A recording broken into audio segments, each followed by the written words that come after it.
Buenas tardes, queridos televidentes. El día de hoy recordemos que estamos en el programa Área Verde, en donde hoy igualmente me acompaña mi compañero Mauricio Arenas, en el cual obviamente vamos a explicar este tema de toda la sustentabilidad del ecosistema, cómo hablar de la crisis climática, cómo aportar en esos procesos de ayuda hacia el ambiente.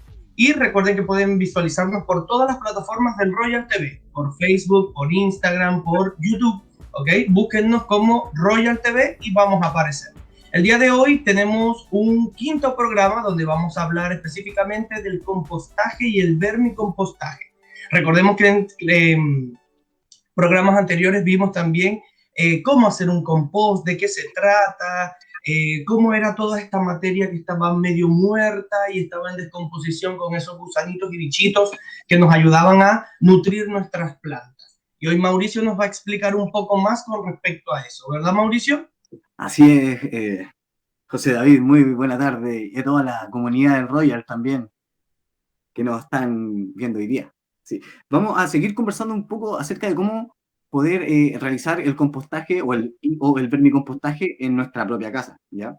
Pero antes queremos hacer un pequeño repaso, ¿ya? En el fondo, el compostaje y el vermicompostaje se diferencian en que el compostaje son grandes pilas de material orgánico, ¿ya? O que se pone como en capas donde primero pones una capa de ramas, una capa nitrogenada o húmeda, que son cáscaras, desechos de verduras, etcétera, y después una capa seca. Y eso se va repitiendo, capa húmeda, capa seca, capa húmeda, hasta arriba, ¿ya? Pero estas pilas aumentan mucho su temperatura, entonces ciertos animales, que son los que generan las transformaciones de esta materia orgánica en compost, terminan yéndose cuando hay un par de aumentos de temperatura muy considerables que llegan hasta los 70 grados, un poco más incluso, ¿ya? Entonces, está esta otra variante, esta otra técnica del vermicompostaje que agrupa los residuos orgánicos en capas no tan grandes de materia orgánica, entonces las temperaturas no aumentan a tal punto que hacen que estos bichitos se vayan, ¿ya? Entonces nosotros ponemos los residuos orgánicos, ponemos los animales que van a ser los que generan realmente la transformación de estos residuos orgánicos en compost o en humus,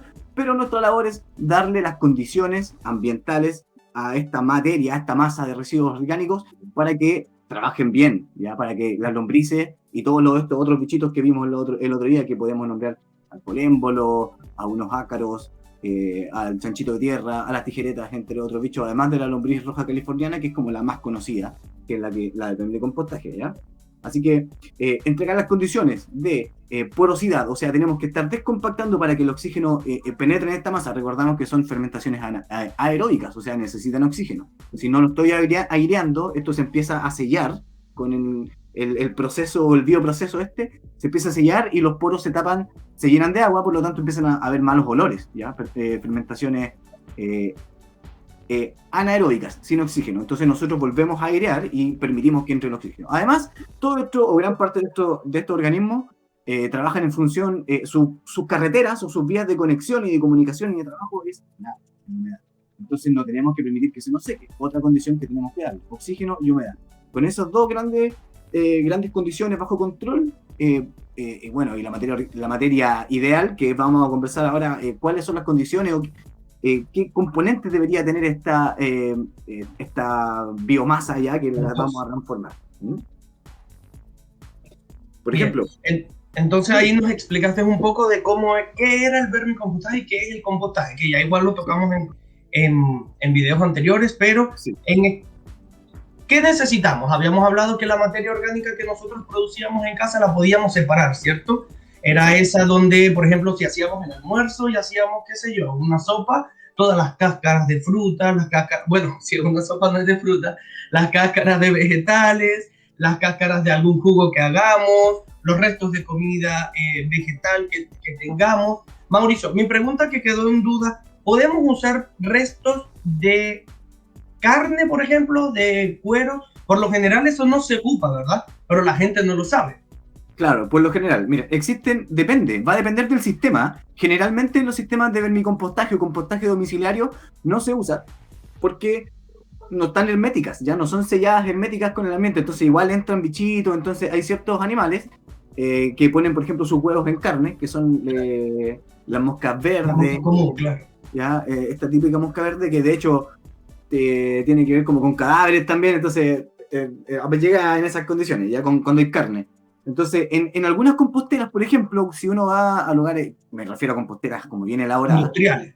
Exacto. Hay algunas que son, por ejemplo, si tú o alguien va al Mall Plaza Los Dominicos, ¿ya? En el patio de comidas tienen un sector como en la esquina donde tienen una vermicompostera, ¿ya? Pero ahí echan carnes, echan huesos, echan un montón de... ¿ya? Pero en el fondo es un biodigestor, es un estanque sellado que tiene herramientas que pican y te muestra en un computador las temperaturas, las presiones, los gases, todo. Entonces, en ese caso y bajo esas condiciones sí se puede compostar, ¿ya? Si, por ejemplo, hay otro método que son los biodigestores, que, por ejemplo, nos permiten hacer biopreparados o hacer también, poder colectar el gas metano, ¿ya?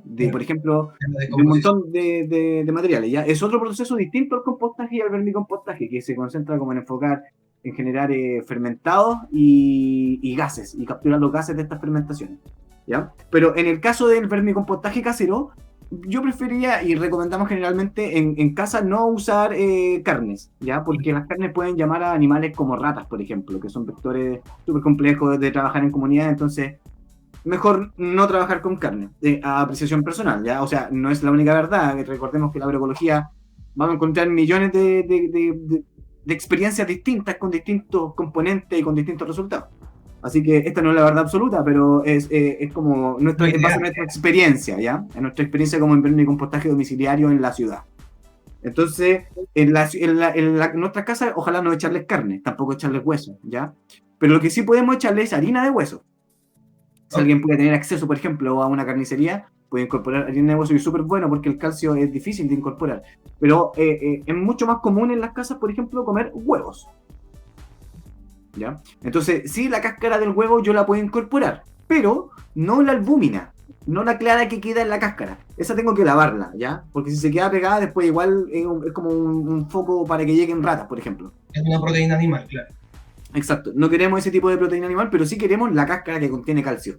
Entonces, lo que se hace, se lava, se echan en el lavaplatos, se lavan bien, se dejan ahí que estilen, se juntan las cáscaras y después se pisan o se muelen. Ojalá se puedan moler con una mini pimer, ¿ya? Porque el calcio no es muy móvil, entonces eso significa que no sale como fácilmente el calcio de la cáscara al suelo y a la planta. Le cuesta salir, es como muy poco móvil. A eso se refiere. Entonces, para hacerlo más móvil, minimizo la superficie, o sea, maximizo en el fondo la superficie de contacto de la cáscara de huevo licuándola con la mini pimer o con la licuadora. Entonces ahí permitimos que pueda ser asimilado más rápidamente o más fácilmente por los cultivos, ¿ya? Entonces, el huevo súper bueno, pero siempre lavarlo. Claro, la cáscara, el huevo cocinado ya que me queda en el sartén y que no nos comimos el desayuno, que ojalá no pase porque la comimos, ese lo botan, ¿ya? Nada que tenga aceite entra, eso es muy importante. Muy importante. El aceite funciona como una bolsa de nylon que asfixia a los microorganismos, entonces los queremos respirando, los queremos vivos. No, y es que sabemos también que el aceite es hidrofóbico, que no repele el agua. Si mezclamos agua y aceite, obviamente se van a separar. Esto mismo pasa si hacemos un compost y lamentablemente tiene partículas de aceite, va a repeler el agua. Y obviamente el agua es necesaria para todos estos bichitos. No, exacto. Y además que el aceite es muy, muy, muy, muy contaminante de las aguas. Cuando llega un litro de aceite contamina 1000 litros de agua. Entonces, si nosotros, por ejemplo, el aceite ya no lo puedo compostar, entonces lo boto al desagüe, llega al mar y nos contamina una cantidad de litros de agua y de ecosistemas marinos brutal. Entonces, no bote su aceite. Por el contrario, puede llamar, por ejemplo, a nuestros amigos de Alucif, @Alucif, con CYB larga, y ellos reciclan el aceite. Bueno, y la Subdirección de Medio Ambiente de Maipú también tiene en sus puntos de reciclaje, a lo largo de toda la comuna, puntos que reciben el aceite y lo transforman en biodiesel, ¿ya? Pero @Alucif, ahí pueden buscarlo, ¿ya? Ellos son capos, amigazos a todo esto. Eso es bastante importante. De hecho, en la mayoría de los condominios, yo vivo en otra comuna, pero en la mayoría de los condominios hay como un plan para recolectar estos aceites usados, porque recuerden que ya están contaminados. Obviamente se vuelven polisaturados, etcétera, etcétera, y estamos hablando del aceite de comida. Y como dice Mauricio, se puede transformar y no contaminar el ambiente, que es lo que queremos, ¿ya? Posiblemente podamos hacer uno de los programas futuros de cómo reciclar este aceite, pero no es más que enviarlo como una planta que lo procese y lo transforme en combustible, como lo dice el Mauricio. Claro. En combustible o en jabones también. Se usa mucho para hacer jabones artesanales. Sí. Hay personas que desconocen que el jabón es un proceso de saponificación, en donde ese proceso es la transformación de el aceite o de las grasas o de los lípidos como tal con un ácido. En este caso es, Mauricio, me acuerdas que se me olvida que es para el destapar cañerías. ¿Muriático? Hay uno que es para destapar cañerías, se me olvida ahorita el nombre. Ácido clorhídrico, ácido muriático. En fin, con un ácido. Y ocupan estas dos cosas para hacer los jabones artesanales, como dice Mauricio. Eso es un proceso de entre la grasa y es altamente corrosivo. Se me olvidó el nombre del químico. Sí. Oye, hay un auge súper potente de pymes que hacen biocosmética. Sí.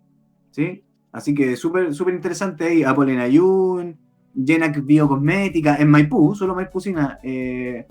Rayen también es biocosmética. Así que ahí les di 3 nombres de emprendimientos maipucinos que venden desodorantes, pastas de dientes, todo hecho en base a productos naturales y a pequeña escala. ¿Ya? Así que súper potente. Aparte, Mauricio, entonces, podemos incorporar dentro de nuestra compostera o de nuestra vermicompostera, por decirlo de esa manera, porque es más pequeña, es más casera. Podemos incorporar todos los restos de vegetales que nos queden de la comida, obviamente al momento de cocinar, al momento de hacer un desayuno, un almuerzo, una cena, y empezarlo a colocar en capas como hablábamos en los programas anteriores, donde debería ser una capa húmeda, una capa de seca, que por lo general podría ser algún material como virutas de madera que comentabas anteriormente, o algún material seco que pueda retirar la humedad, pero no toda la humedad, sí. ¿Ya?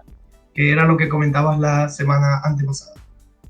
Sí. Y obviamente esta vermicompostera la podemos colocar, por ejemplo, yo vivo en un departamento y la podría hacer en el balcón, porque recuerden que debe tener contacto con el aire, ¿ya? Las personas que tienen casa obviamente la pueden hacer en su patio, es mucho mejor, es mucho más amplio, pero por lo general las vermicomposteras, Mauricio que lo mostró en un video hace dos programas, son espacios como una caja de madera, donde se van agregando los componentes por capas, ¿no es cierto? Y se pueden ir apilando poco a poco, obviamente hay que irlo mojando, colocarle las capas secas y húmedas, ver qué bichitos tiene, y si tiene esos gusanitos, esos bichitos no asustarnos porque no está dañado. Eso es un proceso de descomposición natural que ocurre en las composteras, en las vermicomposteras. Y recuerden que esto nos va a funcionar para abonar a nuestras plantas. Y así es como se hace la tierra abonada. ¿Cierto, Mauricio? Así es. Y recordarle que el compostaje y el vermicompostaje no son procesos de putrefacción. ¿Ya? O sea, no tiene malos olores. No sale olor a podrido. Ese es el mayor indicador. Créanles a su nariz. ¿Ya? Créanle. Porque en el fondo, si hay malos olores, quiere decir que hay fermentaciones anaeróbicas. Pues nosotros, en el fondo, esto nos va a indicar siempre que está en buenas condiciones. Pero no confundir que no se pudra a que no haya descomposición. Debe haber un proceso de transformación de esta materia, ¿ya? Entonces empiezan a aparecer ciertos indicadores que son positivos. De hecho, se recomienda precompostar el material antes de incorporarlo en la vermicompostera o en la compostera. O sea, dejarlo una semana, 10 días, 7 días en un contenedor que permita que se genere como el inóculo de los micelios. Miren, les voy a mostrar acá. Voy a poner... Mauricio nos trajo un ejemplo. Sus lentes de seguridad. Superpoderes. Mira, tengo acá un contenedor con distintos tipos de residuos orgánicos. Ya se los voy a ir mostrando uno por uno. Por ejemplo, aquí hay una cáscara de limón, ¿ya? Que tiene micelio. Tiene ahí unos pelitos. Unos honguitos. Los micelios son unos hongos. Penicillium, probablemente. Entonces, podemos ver que el limón, por ejemplo, se puede incorporar al compostaje, ¿ya? Ahora, lo que no es recomendable es poner mucho limón de una. Por ejemplo, si se nos ocurre hacer pisco sour el fin de semana, y juntamos un buen tarro de cáscaras de limón, pero nosotros tenemos, por ejemplo, medio tarro, así en volumen, de un tarro de 20 litros, medio tarro de biomasa de vermicompostaje, y le vamos a echar un tarro entero solo de limón. Evidentemente ahí se nos va a acidificar. ¿Ya? El limón contiene mucha grasa. De hecho, cuando uno aprieta el limón y se le caen los ojos, Ya, duele, eso es un tipo de grasa. De hecho, si uno le pone un fuego, se prenden porque las grasas se combustionan. ¿Ya? Entonces, cuidado con el exceso del limón. ¿Ya? Y es recomendable siempre y cuando uno tenga como una capacidad de materia orgánica que acolchone la acidez de lo que uno le está poniendo. Entonces, es como mantener un equilibrio dinámico. Podemos echarle, pero es que no hay que abusar, ¿no? Tenemos que bajar mucho la acidez en el fondo. ¿Ya? Evitemos bajar mucho la acidez, entonces se puede aplicar, pero con moderación. Ahora, si tenemos una compostera grande, una cama grande, que está totalmente activa con micro y mesoorganismos, ya podemos ponerle más también. ¿Ya? Pero en el fondo hay que tener como ojo con las proporciones. Nunca, por ejemplo, poner más de la mitad de lo que hay de la materia que está en transformación. Por ejemplo, de esto. Ahora, que esto genera acidez, entonces ojo con esto. Pero es importante ver cómo empiezan a actuar los hongos. Si yo encuentro frutas y esto puede ir, es bueno, ¿ya? Esto tiene que ir. Pero, por ejemplo, cuando dejo el pre-compost, por ejemplo, ya se me pasa y se me queda 2 semanas y media, 3 semanas en el tarrito, que se me olvidó sacarlo, ahí tengo que sacar y ver lo que está al fondo de ese tarro, porque ahí como que los líquidos al bajar empiezan a negar, ¿ya? O a llenar de agua todos los poros que están en esta masa en el fondo del tarro, y empiezan a haber fermentaciones y ahí empieza a pudrirse, y eso no lo queremos hacer. Entonces hay que tener ojo con eso, ¿ya? Algo recomendable, por ejemplo, aquí les tengo una amiga, cáscaras de papa. También son súper buenas incorporarlas, pero yo recomiendo, por ejemplo, pegarle unos cuantos picotones, no tan grandes, porque va a permitir que al momento de airear no se me enmarañe toda la masa. Tratar de picar, no tampoco tan finito, o tampoco meterlo a la licuadora. Hay gente que, pensando en hacerlo más rápido, licúa todos los residuos orgánicos y transforma todo esto en una pasta, la cual no tiene poros, está toda llena de agua, entonces se nos pudre. Y ¿ya? Se compacta más rápido. Se compacta más rápido y se transforma como en un lodo al final, ¿ya? Y eso no es algo que queramos tener en el lugar. Pero, bueno, más o menos. Otra cosa que también sirve mucho echarlo, el mate. ¿Ya? El mate. O las borras del café. ¿Ya? También son buenas. Es puro residuo orgánico, puro vegetal en el fondo, que no tiene aceite, que está mojado. Igual también serían entonces las bolsitas de té, pero sin la tela. Déjame ver, por aquí. Recordemos que las bolsitas de té traen como una gasa, como una telita, podríamos decir que obviamente natural, pero es como un papel que al final se va a romper, pero podríamos sacarlo de allí. Ahí. Aquí está. Sí, mira, lo único que no se recomienda echar aquí es cuando estas vienen con un corchete aquí. El corchete se saca y se mete a un ecoladrillo porque el corchete no se composta, ya cientos de años de quedar ahí en el huerto. Pero lo que podemos hacer, yo también le saco los hilitos porque también se enredan después. Claro. Y esta tinta también se la saco. Prefiero en lo personal botarla, a modo personal. Y aquí lo que hago con esto, lo abro y trato de picar la bolsita y esto así lo incorporo. Claro. ¿Ya? ¿Sí? Entonces es súper recomendable pasar por el precompostaje, que en el fondo tengamos nuestro tarrito, que podemos también llamarlo como le dicen técnicamente, como kit de recolección en origen. ¿Ya? Pues el origen sería nuestra propia cocina. Entonces ahí es más fácil que no estén flotando o que en un rincón o encima del mueble de la cocina los residuos orgánicos, porque ahí se transforman en un problema, llegan mosquitos, molestan a la gente. Mala experiencia, y no es lo que queremos para hacer los hábitos. Para hacer los hábitos tiene que ser una buena experiencia. Entonces, importante, hábitos como familia, así, como ciudadanos, ¿ya? Recordemos que ojalá podamos adoptarlo y no soltarlo nunca. Mauricio, y luego de tener ese espacio, por ejemplo, o ese inicio de compostera, de donde vamos a tener como un tarrito en la cocina, al lado de algún sitio donde podamos ir colectando todos los materiales orgánicos que vamos produciendo y luego tapado, obvio, para que no lleguen los mosquitos, para que no lleguen esos bichitos que no queremos que lleguen, obvio. Lo agregamos a la compostera, o a la vermicompostera que tengamos, por ejemplo, en el patio. Yo la tengo acá en el balcón y los residuos los tengo en la cocina. Al momento de yo agregarlo, ya en proceso de descomposición, pero no de putrefacción, cuando lo voy agregando, ¿cómo mantengo yo ese proceso?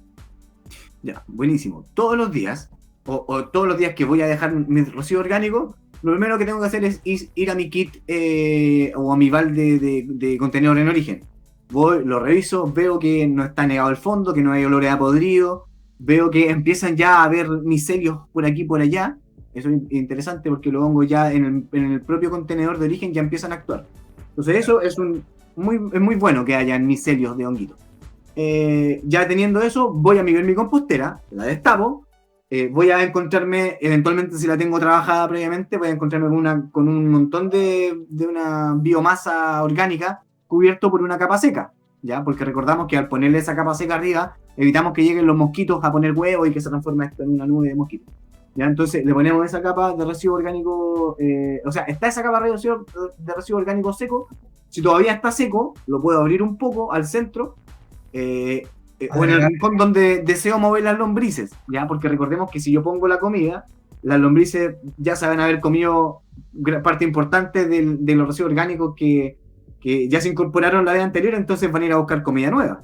Entonces es bueno poner en una esquina, por ejemplo, los residuos orgánicos, y después la próxima semana los pongo en la otra esquina, en diagonal opuesto. Y así hago que las lombrices se muevan dentro de esta cuestión y van a ser como, en el fondo, al moverse de un punto a otro en diagonal, pasan y comen. Y transforman los residuos. También van haciendo como que un tunelcito permitiendo que se airee. Sí. Eso también es la función de la lombriz. El arado natural. Exacto. La lombriz, sí. O sea, es muy buena, tanto en nuestro jardín o en nuestro huerto como en la vermicompostera. La vermicompostera es fundamental, ¿ya? Entonces, eso voy poniendo la materia orgánica y la vuelvo a tapar. Si queda residuos secos de la cubierta anterior, con eso vuelvo a tapar, y si le falta o si está muy húmedo, le pongo residuo seco nuevamente encima, ¿ya? Ojalá tener al lado de la vermicompostera un saquito o un tarro con chip de madera, con cartón picado, en el fondo material, o con paja de trigo molida picada que pueda yo incorporar y aislar en el fondo de esa materia húmeda con el ambiente y evitar que lleguen. Allí también nos serviría entonces la cáscara molida, porque en teoría es polvo, pero lo colocaríamos como una primera capa de contacto. ¿La qué, perdón? ¿La cáscara molida? De huevo, sí.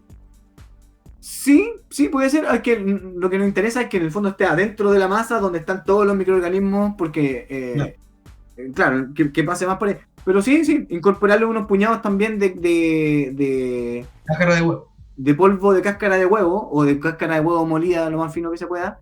Es súper, en ese momento hay que hacerlo, ¿ya? Está bien. Entonces se airea, se hace el espacio, se incorpora el residuo orgánico, se le incorpora polvo de huevo molido, y eso vuelve a tapar con residuo orgánico. Y se le pone un vaso o medio vaso, depende del volumen también, de la bandeja de residuo orgánico, se le pone un poquito de agua. Ya, porque recordemos que tiene que haber agua. Si bien nosotros lo aislamos para que no lleguen los mosquitos, lo que tiene que estar adentro tiene que estar húmedo. Si está seco no va a trabajar tan bien, ¿ya? Ahí todas las conexiones de trabajo se establecen cuando hay agua en ese entorno. Entonces, es muy importante mantener el agua, pero no anegado. Entonces, hay que siempre airear y soltar esta tierra, o esta futura tierra. Mauricio, y cuando ya tengo esa tierra, que ahora va a ser esa futura tierra, ¿cierto? Cuando ya la tengo en la vermicompostera y agarro un pedazo, ¿cómo lo incorporo yo a la tierra? ¿Simplemente se mezcla y lo agrego como tierra abonada en las plantas? Muy buena pregunta, José David. Sí, es un punto importante cuando llega el momento de la cosecha. En el fondo, del momento de la cosecha, yo sé que puedo cosechar esa bandeja de vermicomposta o de humus cuando lo toco y no distingo una cáscara de papa, de una de plátano, de una de palta, de una hoja de apio, no lo distingo. Todo es tierra, ¿ya? Y todo tiene olor a tierra. Cuando pasa eso, es el momento para poder cosechar, ¿ya? Cuando ya está todo muy, muy como decranado, muy finito. El material del humus es como una piedrita o una tierrita muy fina. Pasa por el tracto digestivo de la lombriz, o sea, es bien finito. A diferencia del compost, que es más grueso. Yo puedo apreciar pedacitos de hoja, ramitas, etc. Entonces, primero que todo, ver que el olor tiene que ser olor a tierra. Segundo, ver que no haya diferencia o que sea muy difícil de separar una cáscara de un material con la cáscara de otro material que se fueron incorporadas a la vermicompostera.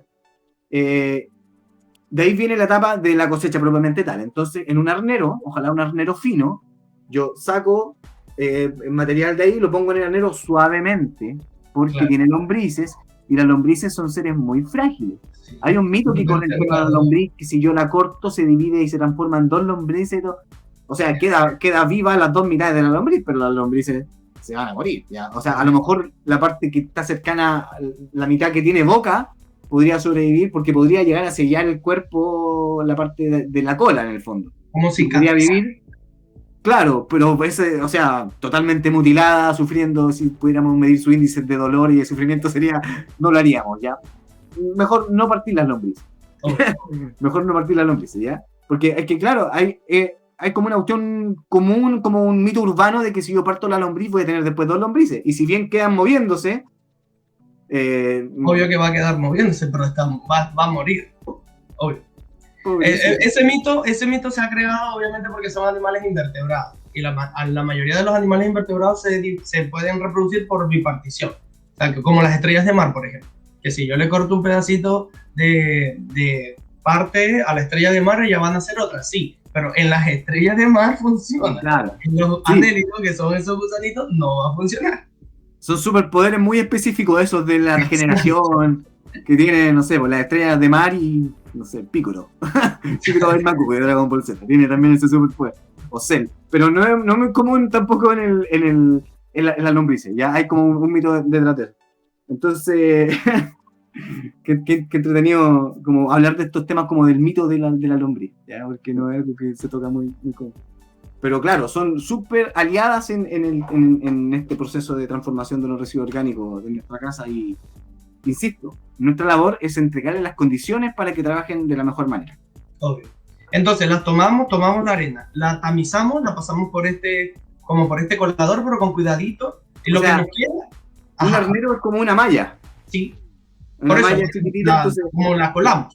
Suavemente empiezo a tamizar y empiezo a sacar las lombrices una por una. Ojalá me pueda dar el tiempo de sacarla una por una porque son importantes, tenemos que cuidarla y multiplicarla. Entonces voy sacándola en el arenero una por una, las vuelvo a incorporar o genero un núcleo aparte que después puedo colonizar en otro lugar o compartir o vender o etcétera. ¿Ya? De repente cuando tengo mucha población de lombrices tengo que sacar lombrices. Por eso también es interesante mantener la población como para que tenga un potencial de crecimiento. Cuando ya está muy muy saturado empiezan a morir, ¿ya? Entonces, o sea, como el exceso de población empieza a morir, entonces para no perder esa población la sacamos y con este mismo método del arnero y la llevamos a otro nuevo núcleo, nueva vermicompostera. Se separan las lombrices, va pasando el material más fino, que sería el humus ya prácticamente listo, y lo que se llama el grueso, que son como las partes que todavía no se transforman en el humus o todavía no terminan su proceso de transformación, vuelven a la vermicompostera, ¿ya? Y las lombrices eventualmente pueden volver o volver a un núcleo o a la vermicompostera también. También vamos a encontrarnos con cocones, que son los huevitos de las lombrices, chiquititos, que son como unos limones de este tamaño, son chiquititos, unos limones café, ¿ya? De esa forma como a limonada. Y ahí están las lombrices, o sea, si me encuentro con estos, también devolverlos o van a, en el fondo, eclosionar en el material que estoy cosechando y que voy a incorporar. Si lo voy a poner en el huerto, está bien, ya estoy incorporando lombrices al suelo, no está mal, ¿no? Entonces, eso, y falta un último proceso, una vez que ya separo por granulometría, en el fondo lo fino, que ya está listo para cosechar, y el grueso vuelve a la vermicompostera. Lo que cosecho lo tengo, idealmente se llama a un proceso o a un método de solarización, ¿ya? Lo esparzo en el suelo, donde tenga harta recepción de luz, y le pongo un plástico encima. Ya, con esto busco matar toda la microbiota que transformó estos residuos orgánicos en compostaje o en vermicompost. Yo ahí las quiero matar, ¿ya? Porque en el fondo toda esta microbiota se está alimentando también con los nutrientes que tiene el suelo. Y al incorporarla al huerto, sin matar esta microbiota, estoy como robándole el nutriente al suelo y puedo generar un problema que se llama hambre de nitrógeno. Ya cuando hay mucha bacteria, como vida en este universo del suelo, y con esta biota que es en el fondo del vermicompostaje, pasa eso como que los nutrientes, estos microorganismos los secuestran, en específico como el nitrógeno, generando un problema que se llama hambre de nitrógeno. Entonces, para evitar que pase eso, es inocular con un montón de microorganismos que son buenos, pero en la vermicompostera, no en el huerto, lo ponemos al sol. No van a nutrir a nuestra planta. Exacto. Y al sol le va a faltar nutrientes a nuestra planta. Exacto. Al sol se mueren los microorganismos y después de eso ya lo embolso, lo ensaco, lo dejo en una pila y ahí queda totalmente listo para incorporarlo al huerto, al macetero o al jardín que yo quiera. Perfecto, Mauricio. Bastante entendible. El programa de hoy estuvo súper entretenido porque explicamos cómo hacer esa bueno, Mauricio explicó cómo hacer esa vermicompostera casera, cómo ayudar en ese proceso de ser parte de la solución, que es prácticamente nuestro eslogan, y no ser parte del problema. Mauricio, te dejo unas palabras para que te puedas despedir. Invitar a toda la gente a planificar y experimentar un plan domiciliario de residuos orgánicos, ¿ya? Es muy importante, o sea, tienen en sus manos una herramienta potente para hacer realmente cambios reales, ¿ya? O sea, más que criticar o que ver por la tele o que comentar por aquí y por allá, con este cambio de hábito en su familia pueden generar aportes súper importantes en el territorio, así que tienen un arma poderosa en sus manos, que son sus hábitos como familia. Súmense, no es tan difícil, y es probable que se le muera alguna vez en la materia que están transformando. Es normal, ya en el fondo el ensayo-error nos permite ir la segunda vez con más fuerza y la tercera con más convicción y la cuarta con un producto así ideal y que sus plantas se lo van a agradecer. Así que invitadas, invitados todos a separar su residuo orgánico en casa. Y que hagamos esos procesos de cambio que son tan necesarios para nuestro planeta. Y recuerden que obviamente lamentablemente nos llegó el momento de despedirnos, pero más que agradecerles, queremos darle también un saludo a toda la comunidad del Royal, la cual obviamente están invitados todos los viernes a las 6 de la tarde, específicamente en todas las redes sociales del Royal TV, Facebook, Instagram y YouTube, ¿ok? Por donde nos pueden sintonizar. Recuerden que todos los viernes, exactamente todos los viernes a las 6 de la tarde, estamos acá en Área Verde. Nos vemos. Chao, chao. Nos vemos. Abrazos.